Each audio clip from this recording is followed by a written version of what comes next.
আসসালামু আলাইকুম এভরিবডি। আমি মোহাম্মদ জুবাইর ওয়াসিম জিত। আজকে নবম দশম শ্রেণীর জীববিজ্ঞানের প্রথম অধ্যায় নিয়ে আলোচনা করব। So let's start. আমি শুধু দ্বিপদী নামকরণ পদ্ধতি নিয়ে আলোচনা করব। দ্বিপদী নামকরণ পদ্ধতি কি?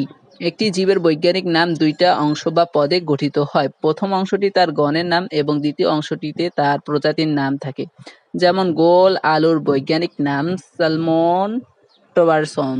সালমন টোবারসন, এখানে সালমন হচ্ছে গণর নাম এবং টোবারসন প্রজাতির নাম বুঝায়। এরূপ দুইটি পদ দিয়ে গঠিত নামকে দ্বিপদী নামকরণ বলে। দ্বিপদী নামকরণ প্রক্রিয়াকে দ্বিপদী নামকরণ পদ্ধতি বলে।